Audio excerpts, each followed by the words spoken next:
It's to restart. Yeah. I'll probably start training, late January, early February timeframe, so. Nice. Yeah. Through all of the holidays, how many like. But I do get a little stir crazy, want to get out and do some sort of exercise.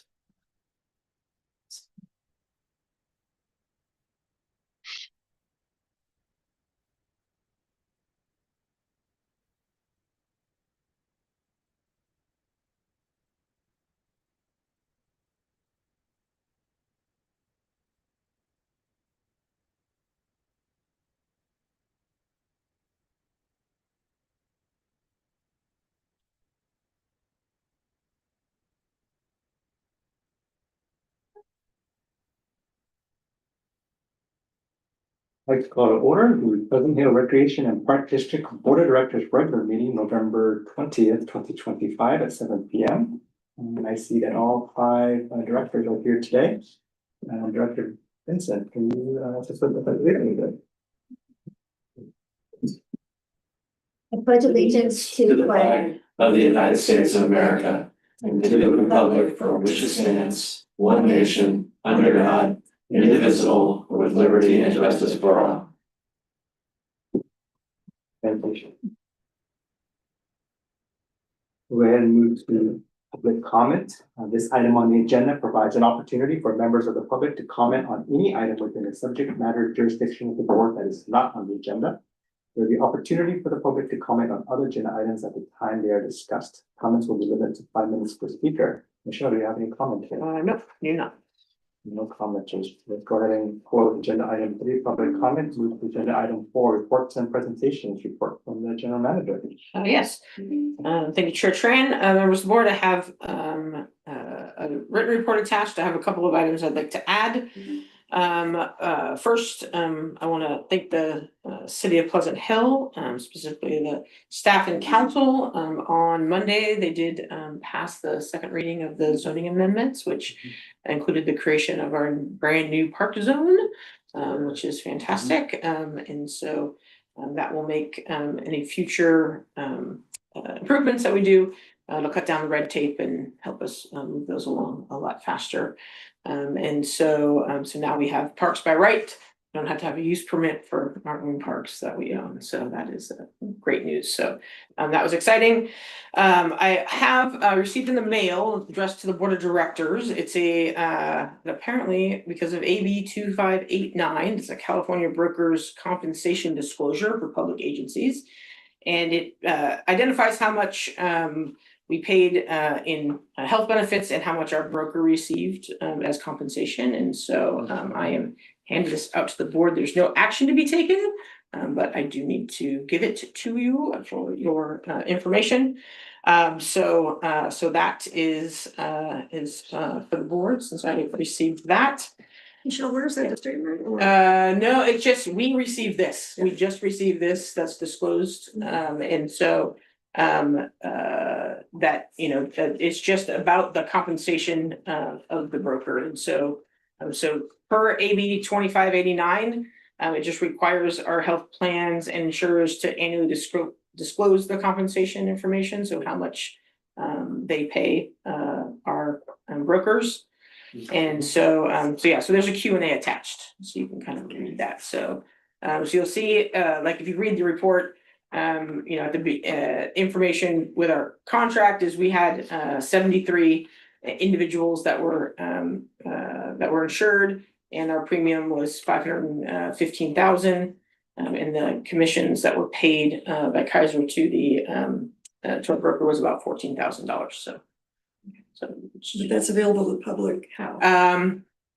It looks like, if I read, so they are stored. Yeah, so they're electronically stored. But it says they're electronically stored, and there is contact information to get this. So I don't have any more information than what's in here.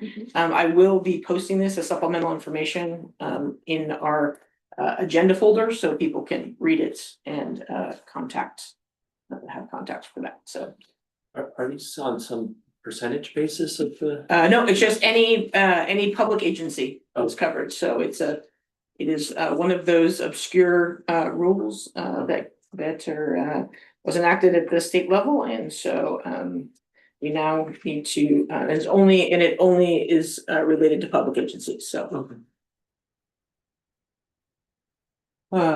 So there's that, and then I wanted to,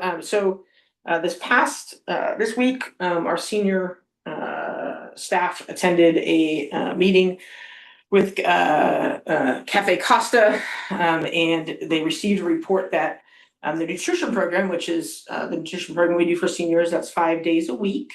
They countywide have been exceeding their budgeted amount of meals served by 21%. That's countywide.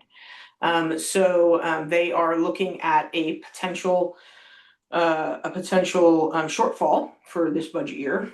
They are expecting some money from the feds that hasn't come in yet. So we have been warned that we may in December receive a cap on the senior meals that we can serve each day. And so we're working on some options to fill that gap. So while the county will have a cap on that, we can purchase additional meals at the contracted rate.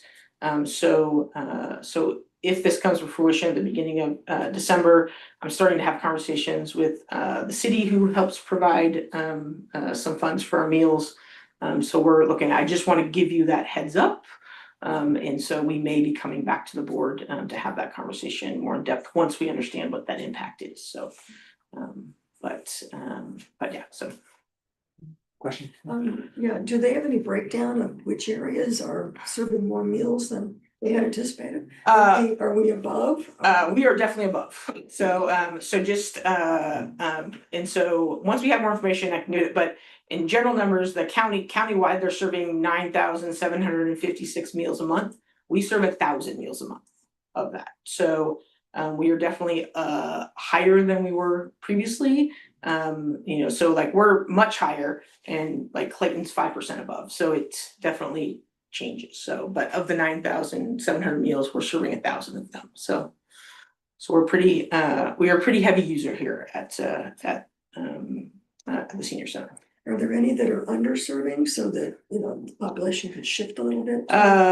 So we were told that they're gonna look at kind of what people have been serving. And so that it's not gonna be like like if they have to reduce 30%, it's not gonna be 30% across the board. They're gonna look at the high use and all of those. So they're gonna try to serve as many people. Yeah. Correct, yeah, so staff is aware of it. We're gonna look at options and we will come back to the board with that, but we just received this information on Tuesday, so. One of the things is that they did go to the county board of supervisors and request some additional funding. So I will be contacting our county supervisor and ask him to support that as well. So hopefully we can get through this fiscal year, so. Because we don't want to be at the point where in March they have no money, so, which is what they're looking at if we just keep it at the same place.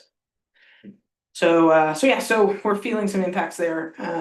But besides that, we have the Winterfest coming up. So hopefully everyone can join us on Wednesday, December 10th. Thank you. Yeah, could you let us know sooner rather than later on that? I mean, there may be like the community foundation. We will definitely support. Yeah, some other sources as well. Yeah, so we're hoping. So I have all of those in my mind, Director Bonato. The county has told us that if they get the federal funds that they're expecting, then they won't need to make these cuts. So we're holding tight. They've asked us to hold tight until the beginning of December. And so that's kind of what we're going to do. So thank you. Thank you. Any other questions or comments?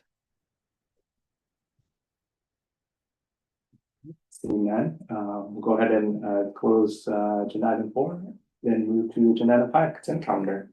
Consent calendar items are considered to be routine by the board of directors and will be enacted in one motion. We'll go ahead and open the floor for a motion to move the consent calendar. I'll move the consent calendar. And we have a motion, A second. we have a second, all those in favor? Aye. Any opposed? Any abstentions? All right, passes 5-0. Thank you. We'll go ahead and close agenda item 5, move to agenda item 6, action item 6.1 is to see fiscal year 2026 quarter 1 financial reports for July 1, 2025 to September 30th, 2025, and verbal report from the Budget and Finance Committee. Thank you. Lisa, you want to go next? Yes. So we have the attached budget for quarter 1. Those are our actual September through, or I'm sorry, July through September of each of the departments. The major, Lisa's here, she wrote a brief report. You know, it is similar to what we had last year. The biggest difference is how the county recognized our revenue this year. They uploaded all of the secured revenue. In the past, they've done it in 2 phases, but this year they've did it. They've done it at different timing. This year they gave us all of it at one time. So that's kind of the biggest change in the revenue. So that's really a timing issue. Mhm. So we're definitely on track for our budgeted numbers. As I mentioned at the last board meeting, you know, we ended last year and the year previously, which we were unaware of at the time, in a deficit instead of the surplus that we thought we were in. And so obviously we need to, you know, while we're hitting our budgeted targets, staff is looking at ways to reduce spending to save money even further on our on what we had budgeted. And so some of those were discussed with the Budget and Finance Committee, and we can talk about that. But I wanted to make sure that you had a copy of the budgeted versus actuals for the first quarter. There's nothing unusual. Lisa, did you want to say anything about the first quarter? One item to note for the first quarter, and that was discovered after we had, literally right after we had the budget meeting, is additional pay code has been discovered that had been tampered with. Excuse me. So, yes, ma'am. So Similar situation as Kaiser. Now it was additional pay code, workers' compensation that the quarterly financial reports as of September 30, 2025 does not reflect workers' compensation payments processed through payroll from July 1st till September 9th, due to the pay codes that had been tampered with, resulted in unrecorded expenditures on the financial statement. That second pay code had been discovered right after we had the budget meeting. At that point, because honestly to me it didn't look like an accident anymore. At that point, I went in and I reviewed all pay code structures that we have in the systems, and those 2 were the issues that had been fixed at the pay code level. However, because now I'm going through the audit as well, I did not have the time to go in and capture the missing expenditures for the workers' compensation payroll-related payments from July till September 30 date of the report. Because both of the pay codes being tampered with in starting second pay period in January. So the impact from January till June is 67,000. So that's been recorded because I need to provide the financials to the auditors to audit. But from July till September, the impact will be comparable. Wait a minute, we were talking about 3 months of It's about expenditure. 20,000. So it will be about that 20,025 fairly reasonable estimate missing from expenditures on the. So the interesting thing about, at least about the workers' comp, so the way workers' comp works is we actually prepay Capri. So we make the payment, okay, and so we make the payment every quarter to them. So we prepay it and then through, so we make that payment and then through the payroll system is how it gets reflected in the GL, right? So we made the payment, it gets reflected in the GL through the payroll process. At the end of the year, this is one of the reasons why Lisa found it, was at the end of the year, we send our actual payroll to Capri. They true it up based on what we paid, what we prepaid.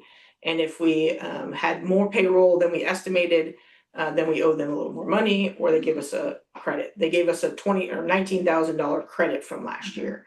And so we got that back, and so that's when Lisa found the discrepancy. Right. Hadn't been. So review of the general ledger detailed transactions showed that workers' compensation premium payments originally recorded as a prepaid. So they originally set up, and if something unclear, I can really explain. But originally, premium payments are recorded as a prepaid. So they're sitting there. As the payroll transactions processed every pay run, that prepaid is reduced by the payroll payments. So it's a credit to that prepaid. Debit should be in the expense. Because the pay code had been tampered with,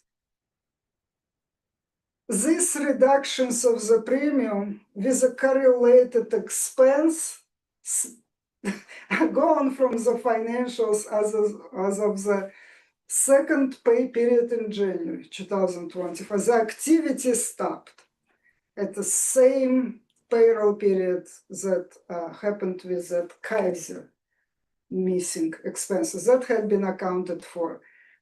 But this financial report as of September 30, 2025 is missing 25,000 of expenditures, a fair estimate, because I simply did not have the time to jump in and record them. So last meeting, it was an unaudited deficit of 152,000. Are we adding 67,000? About 40 because we got 19 back. So we got 40 on it's top about of 40, that? yeah. Yes. Yeah. And it's more of a, I mean, it's definitely an accounting thing. Like we paid the money and but yes, it's about 40 on that. So yeah, we add 40 to that is what that is. So.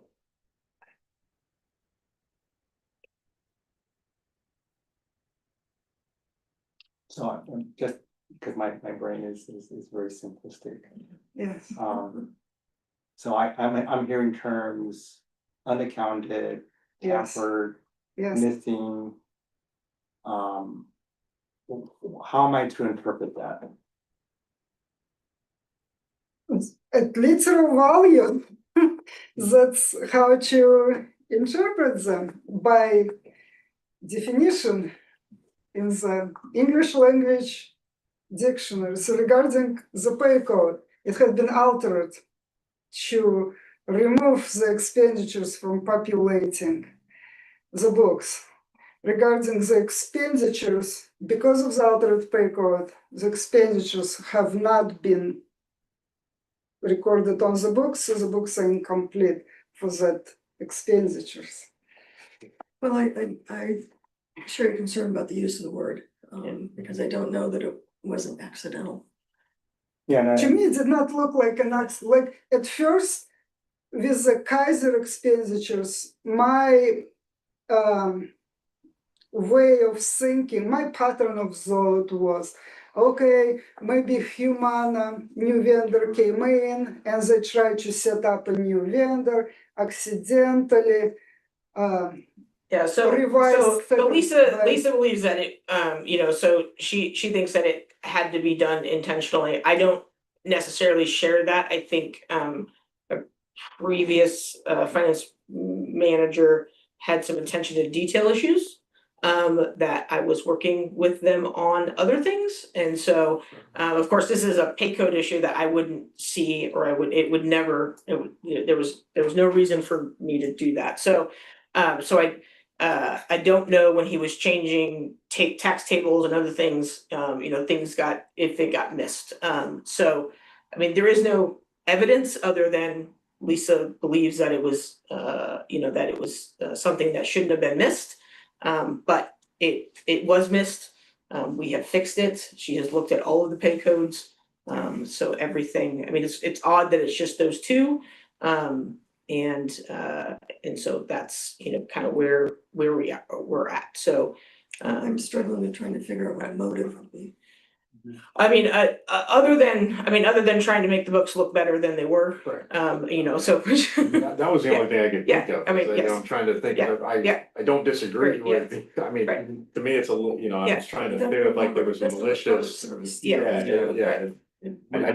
don't know why, Right. it doesn't stand unless we're, you know, we were Yeah. missing money or, you know, Yeah. this was. Not that we know of, and so, you know, it just is, you know, yeah, so I don't know if it was trying to make the books look better than they were, I don't know, I so. don't know, you know, it's not like a private company where you have a, you know, end of Yeah. year bonus pool where there's a benefit to showing, No. you know, like a different Right, number, yeah. yeah.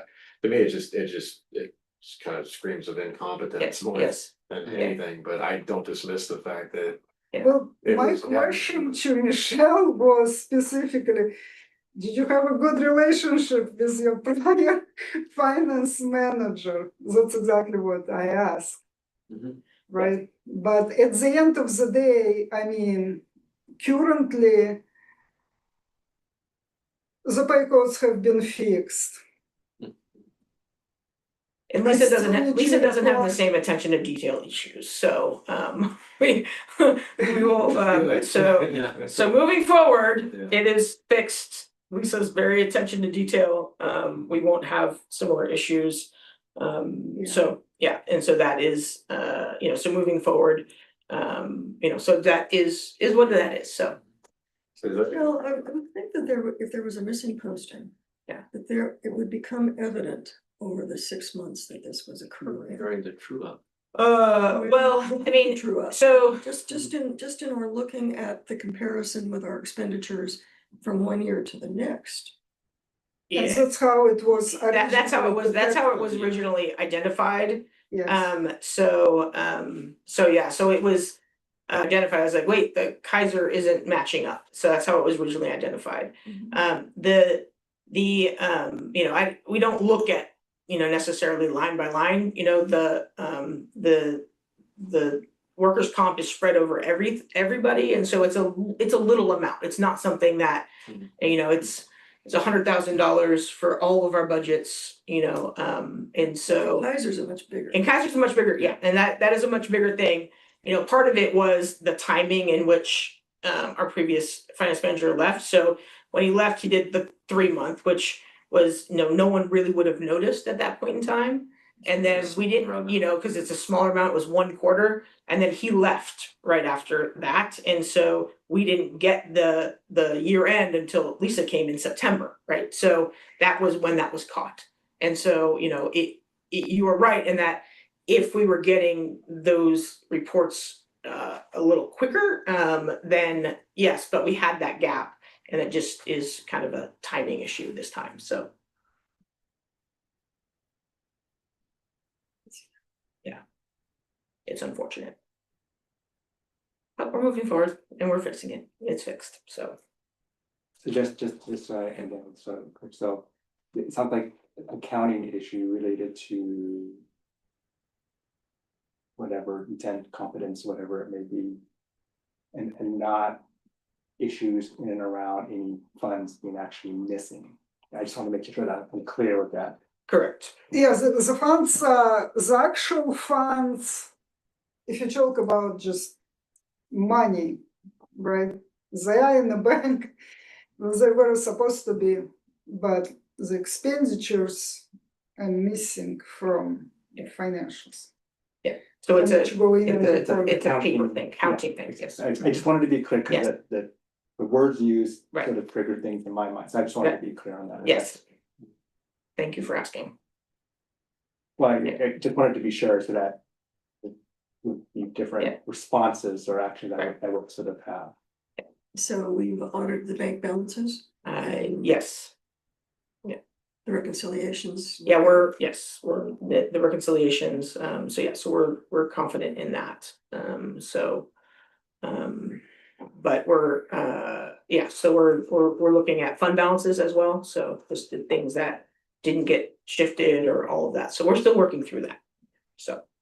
But as far as funds in the bank that should be there is, as far as we've been able to tell, then yes, it's there, so. We don't have any checks that were paid that we're not, that we weren't expecting or any of that, so. Right, is this the time to talk about our? This is time to talk about your budget committee meeting, yes. Right, well, knowing or learning that there was $152,000 year-end deficit unaudited, that, and we felt it was absolutely important to sit down with staff and figure out what was going on. And I can say that the concern certainly is a present concern. And the reason for that is because you always build your budget off your numbers from the prior year and the prior year before that and so on. So what we've sort of been, Sandy and I have been learning is that as we've kind of peeled the onion, this is not just a one-year problem. We had apparently a deficit the prior year as well. And part of that stems from an initial, back in 2023, correct me if I'm wrong on the date, about $350,000 that came to the district from state funds for redevelopment. Those were lumped in with the tax revenues that we had. And so it inflated the revenue stream from for the tax income. We then build a budget off of that inflated number. And that is why I think we're noticing that while we typically give it a conservative view about how much our tax revenue is going to be, we didn't even hit that target last year. And in large part, it appears to be a result of the fact that we didn't separate that out, that one-time $350,000 bump in our monies. And so we built a budget for 2024-25 off of a flawed number. Okay, so that was certainly one problem. We know that there were problems in 2024 and continuing into 2025, the second half of it, based on the posting issues that have been described here. That's a considerable amount of money that was not calculated into the building of the budget for the current year that we're in. And so one of the things we wanted to talk with staff about was, now that we know that we've got this 2-year stream of problems because our budget has not been really built correctly on the right sorts of numbers, what should we do about it? And I reflect back onto one of the first budget and finance committee meetings that we had, where Sandy and I determined that there was not any money covering our debt service. $450,000 a year is our debt service obligation. It doesn't come out of our operating fund, and yet all of our revenue stream is built into the top of our operating budget. So where is the money that is going to pay for our debt service? And so when we had that conversation in the early Budget and Finance Committee meeting, Michelle went back to the well, looked at that number, went to staff and asked for a 5% cut across the board in expenditures, tightened the belt essentially, and found a way to balance the budget. Part of the problem is I'm still not seeing a consistent dedication to showing the $450,000 debt service that we have as a liability against our operating fund. And so what I'm beginning to discover is that our debt service is being paid out of our general fund, which is basically our savings account, if you want to think of it, that retained earnings. Monies that we have set aside, but that's not sustainable. We can't, take $450,000 a year out of where we have no revenue stream for it. So what Michelle has done in this latest iteration of the Q1 report is to put in the first column, the $450,000 of debt service that we owe, to show that we're currently operating not with about a $500,000 surplus anticipated, but with a $44,000 surplus. That's pretty lean. So I know Michelle will want to talk a little bit later about some of the ideas that we've been bouncing around about how to better protect the district financially in this situation we find ourselves in. There were some other things that kind of led to some of the, I think, the misreading of last year's reports, like the Q4 report, which is a cumulative report in building the budget. One is what Lisa has described as a cash flow issue to us, which is that payroll comes every 2 weeks, but doesn't neatly follow the quarters. And so the reporting that we get is sometimes not a full picture of what the payroll obligation for that quarter was. So she is certainly proposing that there's going to be a different timing of the posting, going from a modified accrual to what I think is intended to be a full accrual process, so that the numbers that we're looking at reflect our actual obligations, not just what we have paid out, particularly in terms of payroll, because that's over 65% of our operating expenses, the people that we invest in. And so we have to have a better picture of the timing of the obligations so that the reporting is more accurate for us to be able to look at. We go down that column for the Q1 and we see what's closest to 25% to see if we're on target. And sometimes the payroll isn't going to be quite as accurate as it should be because of the timing. So that's being corrected on a go-forward basis.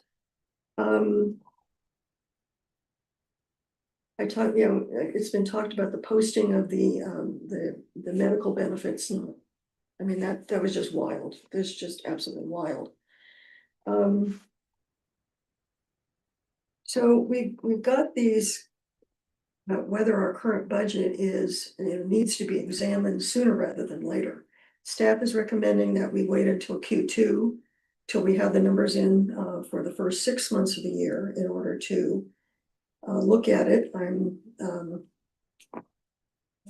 going to ask you guys to see what your thought is on that particular issue. It makes some sense to me because those numbers are quite front-loaded in some categories.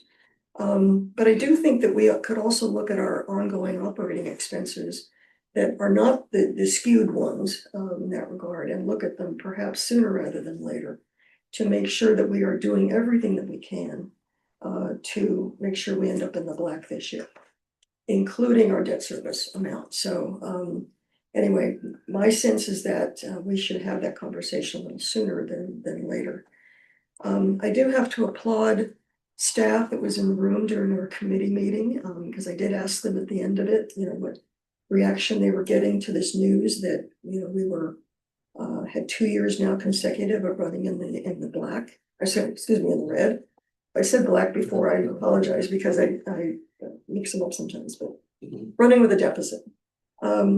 And staff was very gracious in understanding that, when times are lean, you know, we do what we need to do in order to deal with lean times. It's not the first time we've had lean times in our district, and we do address it, and we address it in ways that they're absolutely willing to accept. We are where we are. We're looking at the numbers very candidly right now. We then kicked around the issues that we want to make sure that in moving forward, we continue to keep a proper balance between what we're investing in our people and our expense line, that we are not going to cut that so to the bone that we're beginning to impact our ability to serve the public in the way that we as a board expect to serve the public. To dream to the extent that we can continue to dream and find ways within our budget to do those things, continue to support staff development through allocating monies toward training. That we continue to always fund the amount of money that staff tells us they need in order to maintain our parks and our facilities to the extent that we believe that they should be. Those are all things that we need to find a way to balance as we look to this leaner time. Those things take people. We've invested in people. It's always the first thing you think about cutting, and maybe that's what we have to do, but hopefully it isn't. We're still got a projected surplus budget here, so it's just this is a time to be very careful. That's all. We looked at some ways to maybe deal with some of these things. Michelle, I'll leave it to you to talk about the employee type of issues, but one things we looked at was maybe to look at our reducing our debt service by investing in paying maybe our first certificate of participation off early, so that we save on the interest that would be owed on that. It's going to be it'll mature in about 2 years, 2 to 3 years, I believe. It's 2030, so. Oh, okay. Yeah, but 4 more years of payments, but that might be some worth looking at. We've in the past, talked about encouraging early retirements, so do some buyout. We've done that in the past in the times that I've been on the board, as a way to manage our payroll a little better. We do have some new L&L 6 revenue coming in because Michelle was very diligent in making sure that some underpayers in our district are now paying as they should. So we've got, is that about a $250,000? no, it's about 100,000. 100,000 additional coming in. So those kinds of things are important to look at. So that's pretty much what I have on my notes here. Michelle, you want to talk a little bit about what you think? I will. about I just the- wanted to just correct one thing, Cindy. So the budget that we built this year was based on the mid-year numbers, and the mid-year all the pay codes were correct. It was that third and fourth quarter that happened. So we at least built that off of that. So but you are correct in the 2022 we had that bump from redevelopment, and we never really took that out. So so we talked, I've had a meeting with staff. So I've obviously 65% of our budget is people, right? So I mean we're a people-oriented business, we provide service. So the first thing is that we are just kind of looking at when I have I have one retirement coming up, and then any other full-timers that leave, I'm putting in a hiring freeze, and so we'll look at each of those positions intentionally to see if we can have somebody else do them, if we can figure out a way to restructure that. So we're in a hiring freeze at this point in time, and we'll look at any new hires, including part-time, pretty diligently. I've asked full-timers to look at our part-time hours, and if there's any any of those things that the full-timers can be doing themselves and cut some of those part-time hours, and reduce some of those. I've asked them to do that. And then we're looking just at some of our expenses. I'm not good, we budgeted for HR manager position, we're not hiring that.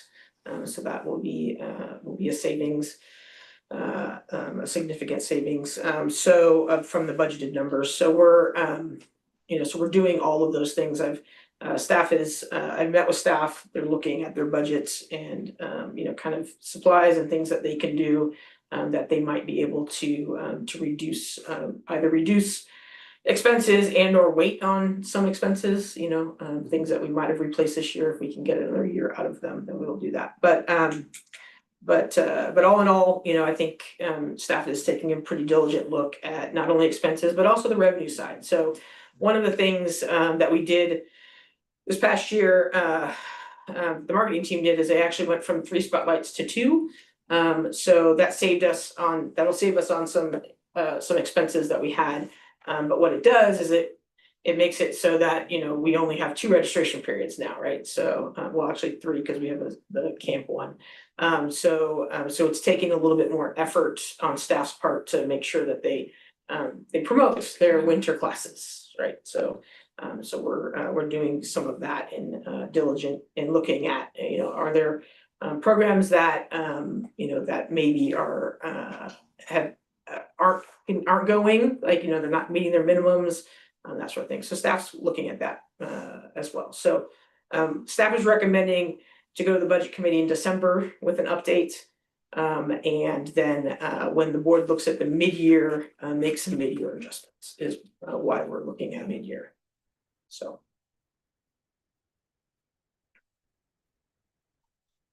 Thank you. I had misspoken about the need. My concern was to look seriously at amending the budget sooner rather than later. And so you're absolutely right. We do have plans to meet whomever the budget finance committee is in December to take a look at how things are going, so that we're at least prospectively positively looking at things.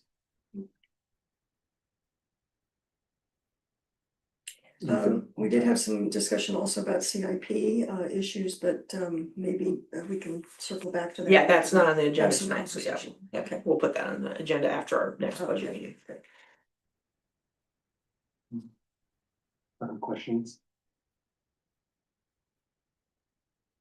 Question? I will, since I was at the meeting also, but I'm sorry, Sandy. No.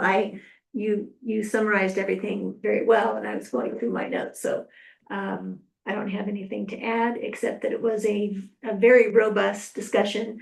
A lot of things, that we learned about payroll coding, or just, accounting codes and what can happen. And I'm also looking forward to seeing the results of the actual audit coming up, hopefully by the end of the year. Maybe. Yeah. Yes, ma'am. So the fiscal year 25 is currently under audit. Auditors came in today. There was they're coming in tomorrow on site. They're scheduled for the final field work in December, because it's how the schedule was done before I came here. So in December, with hopefully issuing final audit report before Christmas. So that will be the final audited fiscal year 25 cash balance with the expenditures of city. You may recall our audits have been a little later than They that. have been later recently, so it's. Not good. Any more questions? Any more questions? If I may, I don't know if I'm allowed to make comment about budget amendments. If possible, to do it after the audit is completed, the mid-year budget adjustments. in the first week of January, Yeah, late December. yeah, that is what Yeah. that is what I'm recommending, so. But we'll bring the proposals to the budget committee first, and then we'll make those official Yes. edits in January. So, We feel that the cadence of meetings, I mean, I appreciate your question on whether we should be more proactive on this, but it sounds like you're feeling that the cadence of meetings in this next several months is enough to get, ensure everything's in the Yes. right form. Okay. When we open up to any public comment. we have no- Okay. All right, anything back to the board or just thoughts? Comments? Yeah, I mean, I don't think I'm in the minority. I think everybody, I'm frustrated. And, you know, I think, and I'm gonna start with a negative and end with a positive. I'm frustrated and upset that we're in the place we're in because we have been here.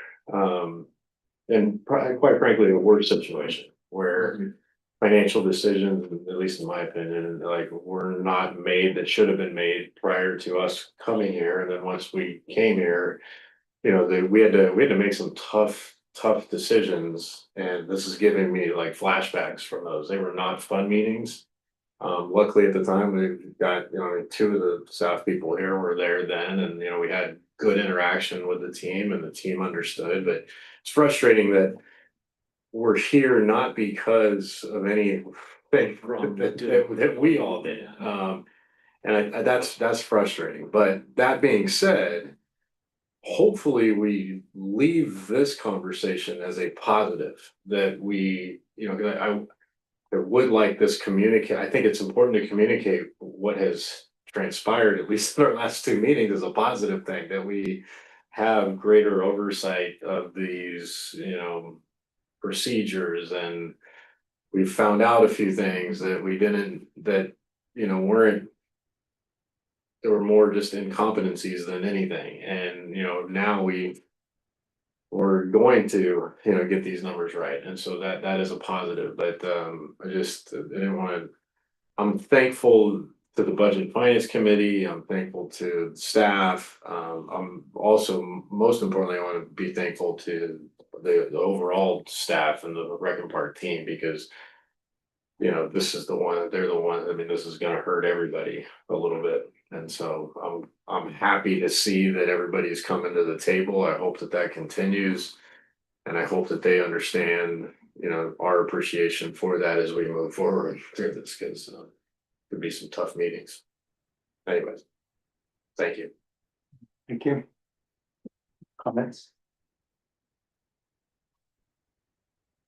Can I just one clarifying question? So I heard staff are looking at being more diligent with what was budgeted. Is there like a target that you're looking for? Don't specifically have a target. I've asked them to look at what they can without affecting operations. And so they're looking at a lot of different options and they'll be bringing them to me. I don't have a specific target, so.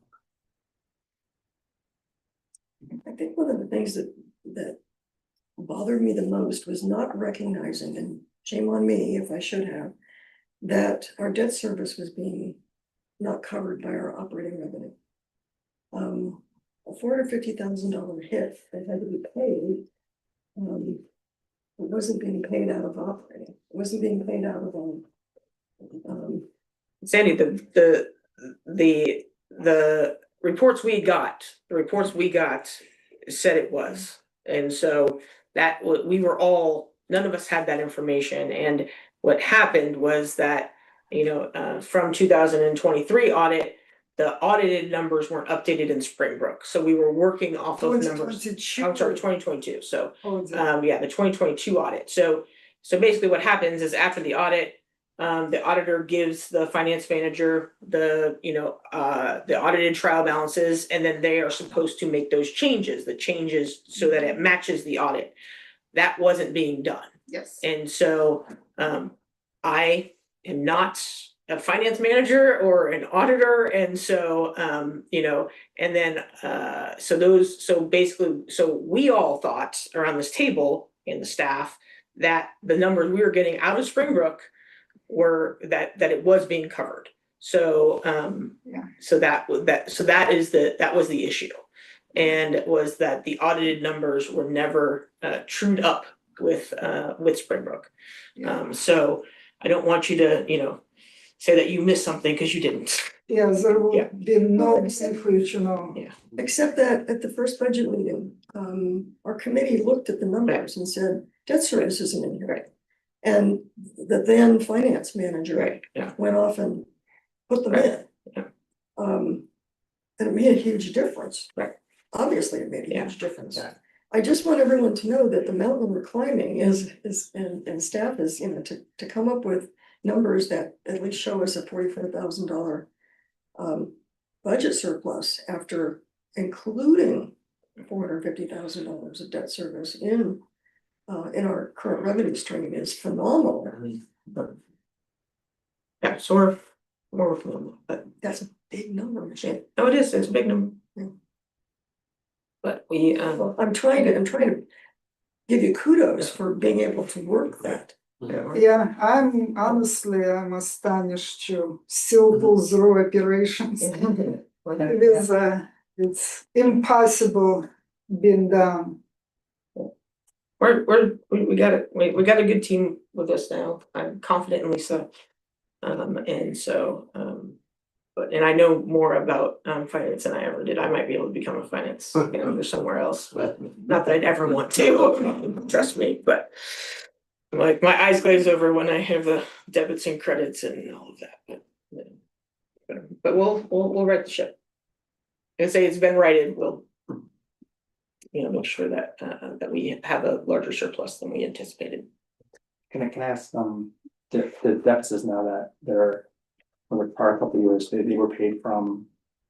It's all paid from the general fund, so yeah, so it's paid from the fund balance. Yeah, I mean, it's paid for the fund balance, so we have a general fund balance, and so the deficits are paid in from that fund balance, so.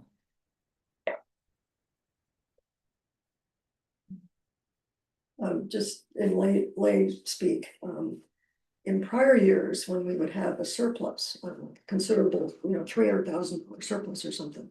The board would resolve to take $250,000 back and put it in the CIP fund. So that's part of the general fund, you know, nominally, but it's a subset of it. So that basically we were growing the general fund, but we were growing it in a way that had been dedicated to certain things.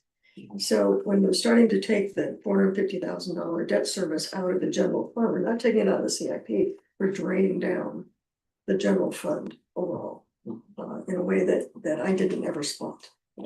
So that to me is the biggest thing that we need to course correct. It's the biggest nugget. No, I hear you, and that. It's not sustainable. Well, We're doing it. I don't think it is sustainable, but I think we and I agree with Michelle as well too, that there was a level of trust, like I think that we had in some of the numbers, and I think even just in that level of trust, based on that trust, I think or unfortunately not based in the type of reality that we wanted. Correct. And so I hear sort of the belt tightening component of it. I'm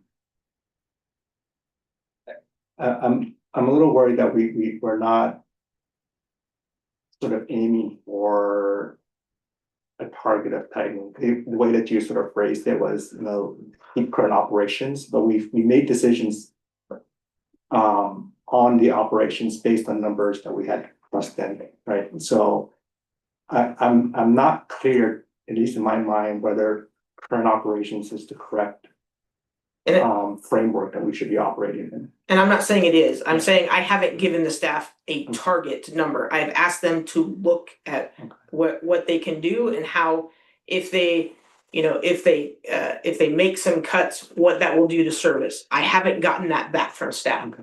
I just had my meeting with them last Friday, and so and so they're working on that. I will work through that with the budget committee when we do our mid-year budgets, but I don't have I'm lopping off 25%. But for example, sports is looking at, their open gym, is it cost effective? We may need to cut that. And I may come back to the board and say, hey, we're cutting this service. But that's just one example of the things that, we're looking at.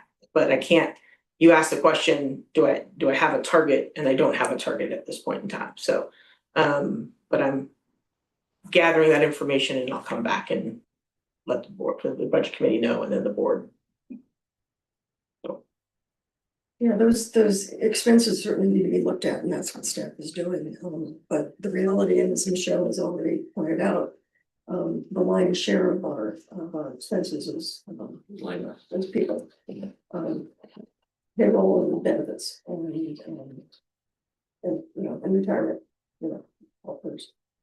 So it's much more likely that we need to look at the belt tightening there than at cutting out a music program for toddlers or something. That's not going to make that much of a difference as opposed to not hiring an HR person. That's a big nugget. You say $250,000? Yeah, with benefits and others. Yeah. So I mean that's a big one. So that's where the money's saving. Yeah, no, I get that. It's the balance I was Yeah, talking about. no, I've been trying to put this Q1 report in that larger context. I'm just trying to understand what kind of urgency are we having in all these conversations, right? And so I'm at least in my mind, I'm getting sort of a little mixed pictures, or at least mixed messages from we have discovered issues, we're correcting them, or we have corrected them. We have some belt tightening. We have a sort of thought on how we're going to proactively do this in some sort of cadence. We're going to do this in it, but I'm also not hearing, like what you just said. What do we need to do? Right?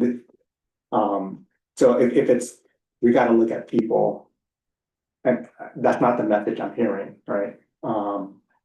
If that's the thing that we need to be looking at, I think then we need just to have that sort of, I mean, maybe not today, but to have that sort of conversation. And I'm because to me, when you say people, that raises my level of urgency, right? Like you just can't wait around, right? In the next quarter, but maybe see the numbers will work itself out. Because you're saying we have essentially a cash flow problem, right? It is, Yeah. yes, sir. And so why are we waiting It's to a like the cash next flow one, right? issue, available Yeah. cash to cover So see, that's The to me, it's a immediate mixed message then, right? expenditures. But that's a timing. It's a timing issue. So we, and this is not on the agenda, so I'm not gonna have, we can't have this conversation about future. And I hear you, Chair Tran. The staff, I am getting that information. I will go to the Budget and Finance Committee and you will have that conversation. And so, so we have, it's not dire urgent. I don't, we're, it is a kind of a timing issue at this point in time. But it's gonna happen. We will have that conversation, but that's not the conversation that's agendized tonight, so. Yeah, and I was trying to be careful because I'm trying to put this receive Q1 into context. Like, is this a reasonable report to set us up for the next one? So I'm just trying to figure that out. And so we have here on the sort of bottom a potential projected surplus of 44,000. I honestly And then we would, can, yeah. I'm so sorry No, for interrupting. I honestly would wait for the audited fiscal year 25 financials, because now that one would establish foundation for this quarter beginning balance. Mhm. there could be audit adjustments coming in, which I sort of pretty much know what's there, but there could be adjustments coming in off the wall that will affect this quarter beginning balances. We have to wait for the audited financial report to be in a position to make solid decisions what to do. Yeah, it's sort of, it's just stated, but, because of the trauma, I think that I'm feeling, like you're saying, Bobby. But I will place a level of trust, in that recommendation then, because I'm already feeling sort of, the trust was broken, and so my Yeah. antennae are breaking up a little bit more. And so I would just leave it at that then, and just say, we'll trust that the next round of discussions will work itself out. It will be now this discussion with an established independently audited numbers. Mhm. So it will give us some kind of good ground to work with the balances. Fair. All right, any last comments? I feel like, you know, we presented with some challenges, but you know, on the other side of the coin, there may be opportunities for increased revenue, you know, that may help, you know, in terms of things that can be done to help offset that, not maybe at the level that we would want, but you know, that's another thing that, you know, staff can be looking at too. What other revenue generating opportunities do we have to help right the ship? So I understand, you know, tightening the belt, but also looking at what else can be done to, you know, increase the cost recovery targets, or, you know, facility rentals, some other, you know, mechanisms that we might be able to, other levers that we can pull. If there are no other comments. Getting myself like. I know you don't want to talk about cost recovery targets. I can do that damn pyramid. I don't. Yeah, I know, but you know, those are, I No, think, part of the you're right. solution as well. All the you know. trauma that you Yeah, Oh my God. yeah, coming back. but if we need to revisit those, you know, that might be. Oh, that's on tape. Operation was so cool. Yeah, I feel for it. Hard to chair at a town and see these numbers. Yeah, okay, I'll just leave it at that. Well, fair enough, there's just another, go ahead and just go ahead and close, agenda item 6.1. And then move to agenda item 7, verbal reports from community chairs and opportunities to discuss the meeting date. Thank you so much. We had a, land and facilities meeting, you wanna? Yeah, sure. I'd be happy to report on line of facilities. We met on Monday this week, and there were a couple items on our agenda. One was to look at Chilton Steamboat Park. We were presented with some potential opportunities for outside funding to be able to increase the amount of money that we would have for improvements for Chilton Singo. And so we looked at, you know, a couple of ideas of what could be afforded with, say, about a $200K amount that could come from other institutions and the like that could help, you know, improve that park. So we, you know, directed staff to continue to look into this further and provide some feedback as far as, you know, that the type of amenities that we wanted to look into that space from our original sort of conceptual design that was prepared. So more news to come on that. And then the second item that we had discussed about was instituting a public art policy for the district in an effort to sort of beautify the parks. We looked at opportunities for adding art, and the first step is establishing a policy. So we had some examples for which we could build on, and you know, looking at directing staff as to how we would structure that policy. That we've at least got a framework started for that conversation, but looking to have more of a tailored policy for our needs going forward. Those were the two items that, and you were there as well, if there were any comments that you wanted to make in regards to the meeting. I don't get it all. It actually, I guess I haven't finished that prior conversation and this is much more sort of a positive note on how we do our parts, but yeah, no, thank you. I think you summarized it quite well. And then any meeting dates we need to set?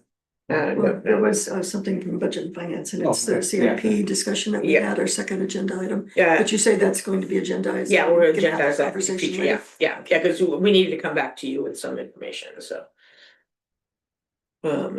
So yeah, but we'll, I'll get with you, that we'll schedule that at the beginning in December, so. Excellent. Any other dates? Yep. Okay. We'll go ahead and close agenda item 7 and move to agenda item 8, board announcements and requests to staff. Director Glover, we'll start with you. Just one request to staff, and I mentioned this to Tom and Michelle, it's with the rain. Having a spot, at least on the website, that like, I know it comes under alert when the fields are closed. That it said, because I forgot to tell you, I even had to search the alert because it drops away off of the main page and drops down to I added it to the parks page now, Okay, so yeah, perfect. so if you go to just the parks page now. It's It's, on there. yeah, it's on there now, so. And then are we getting a liaison? Or did I miss that? Do we have? So College Park is supposed to assign one and they have not done that yet, so Kat's been working diligently trying to get the leadership teacher to assign somebody, so they haven't, so Nicole will work with Kat and maybe we can just get someone from the teen council. That was Yeah. the most recent Conversation, so yeah. idea was to bring someone in. Yeah, because our policy says it needs to come from College Park, they're not being helpful, so I think staff's looking at maybe a teen council. Yeah, it seems odd. It's such an opportunity for, Yeah. especially, nowadays with resume building and, Yeah. on high school level. That's an opportunity. I would imagine somebody in the leadership program or the block CP or somebody would want to do that. But my point with that, if somebody was here, they would give a report, and in that report, they would talk about the freshman phenom on the cross country team that was the most improved runner, Quinn Worst. So I just wanted to give her give credit. She would have received had, $40 for you. Thank you. Maybe you can be our liaison. Other duties at the time. Anything else? Thank you so much, Director Vincent. I don't have anything else to report, but yes, congrats to Claire. Thank you, yeah. Secretary Bernard. A question for staff. I noticed that the City of Walnut Creek and the East Bay Regional Parks District just did a sort of a sweep of their trails with respect to e-bikes. And I didn't know if we have any issues out at Chilpancingo with e-bikes and pedestrians and things like that. We have e-bike issues throughout the city, or throughout our parks. Not as much now that it's raining, but we have. So I've had a couple meetings with PD, so we're working on something, so. It came up in part because I'm worried about the trails being damaged. Plus, the safety issues, but I've seen the results of some e-bikes on some slopes lately that have been pretty devastating, so I hate to think that that was happening in our parks as well. That's it. Okay, thank you. Vice Chair Worst. Yeah, but thanks for the compliments for my daughter's accomplishments. That was impressive for her to, have gone from Frosh soft team to varsity. So we're excited this Saturday. We're going to go see her in her NCS championship down in Hayward. So we'll get to see her compete and see if she continues to get another PR. So I didn't really have anything. Just one minor thing though. I had noticed there's a sandbag filling station. I think it's at the Pleasant Oaks Park. Kids there have been kind of turning that into their own sort of bike jumps, with the shovel and taking opportunities to kind of, move that sand all over the place. I don't know if there's a way we could kind of protect that area a little bit more against, yeah. Kenny and I have discussed that, and that is a city operation that they've always done on our property. Yeah, But Kenny and I are thinking about telling them maybe it's time to move it to a city parking lot like they have the library lot, because we spend a lot of time cleaning that up. And it just seems to me like maybe it's time for them to take over their sand lot, but that's what Kenny and I have been discussing. okay. That's all I have, yeah. So, all right, thank you. Just have a few things, and just congratulate Michelle on, the Rec and Park zone, so, just 30 days, right? 30 30 days after second reading. I went to the Holiday Boutique at the Pleasant Hill Senior Center. Man, that place was hopping. It was just packed full of crafters and vendors. A lot of unique gifts. Walked away with a few myself, and so that is a great event. So thank you all staff for putting that on.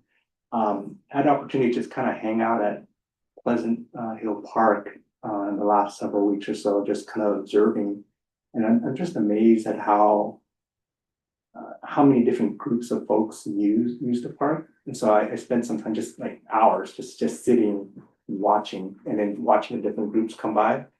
So I actually came early one morning, really early in the morning, about 6 or 6:30 or something, just to kind of hang out. You know, the dog walkers are just getting out there, but there's a group of boys that set up a cricket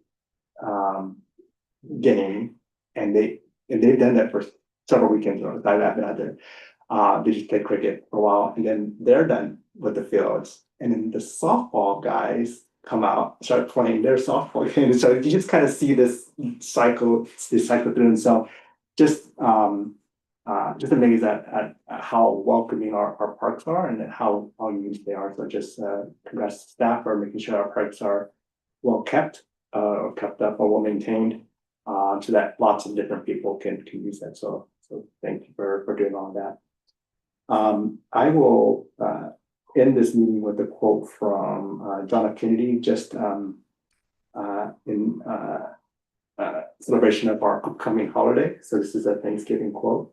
So he said, as we express our gratitude, but we must never forget that the highest appreciation is not to utter words, but to live by them. And so with that, I will adjourn the meeting at 8:11 p.m. Recording is done. You started talking about East Bay Regional Park, I was like, where? Like they've been in the news for other things too. Yeah. Oh, really? I've heard. They have been. It might end up being a case study, you know, for at least at the other, what is that, AB 1, 2, 3? Yeah. Thing. Point. Sounds like it. Okay. They're,